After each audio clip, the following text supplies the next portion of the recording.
আসসালামু আলাইকুম।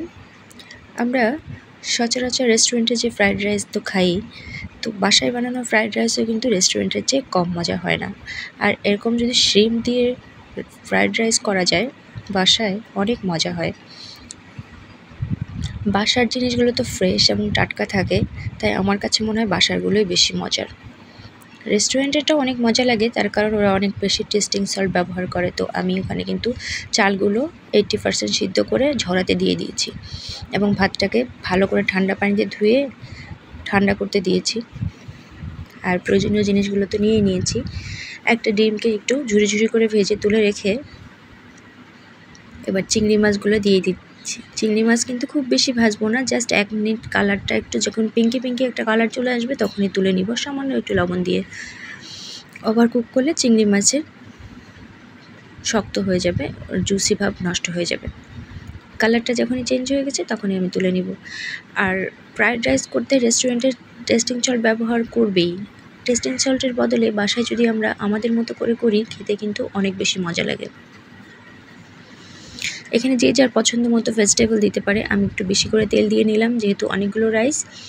আর এই খাবারটা কিন্তু হাই ফ্লেমেই রান্না করতে হয়, সেটা আমরা সবাই জানি।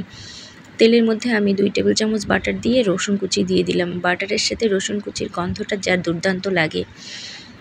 রসুনটা যখন হালকা একটু ভাজা হয়ে যাবে তখন আমি এখানে আমার পছন্দ মতো সবজিগুলো অ্যাড করব। আমার হাতের কাছে যা ছিল সেগুলোই দিয়েছি। এখানে ফ্রোজেন ছিল, মাশরুম ছিল আর ক্যাপসিকাম ছিল, দুইটাই ফ্রোজেনটা দেওয়ার কারণে একটু পানি ছেড়ে দেয়। আর পেঁয়াজ কুচি দিয়ে দিয়েছি, তো এখানে তেল আবার কিছুটা পানিও ছেড়েছে, তাই একটু বেশি বেশি পানি লাগছে, ওটা সমস্যা না। এবার সয়া সস দিয়ে দিলাম, টমেটো সস দিয়ে দিলাম আর দিয়ে দিব গোলমরিচের গুঁড়া। এসব আমি আমার পরিমাণ মতো দিয়েছি, যে যতটুকু আমি চাল নিয়েছি সেই অনুযায়ী। আর এটা কিন্তু খুব কম বেশি হলেও কোনো অসুবিধা নাই, মানে বেশি হলে অসুবিধা নাই, কম হলে একটু স্বাদ কম হতে পারে।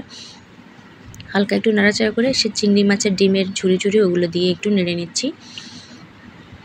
আর খুব বেশি ড্রাই ফ্রাইড রাইস কিন্তু ভাল লাগে না, একটু জুসি জুসি থাকলে ভাল লাগে। ভাতটাকে কিন্তু আমি একদম ঠান্ডা করে নিয়েছি, নর্মাল পানিতে ধুয়ে ছেঁকে নিয়েছি।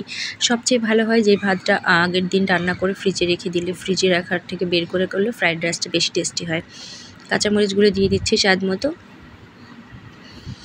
এখন ভালো করে এটাকে নাড়তে হবে। আরেকটা জিনিস আমি এখানে অ্যাড করেছি, যেটা ভিডিওতে আসতে ভুলে গেছে।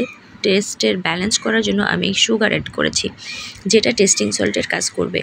তো হয়ে গেল আমার fried rice, shrimp fried rice. অনেক বেশি জুসি এবং মজা লাগছে দেখতে। আল্লাহ হাফেজ।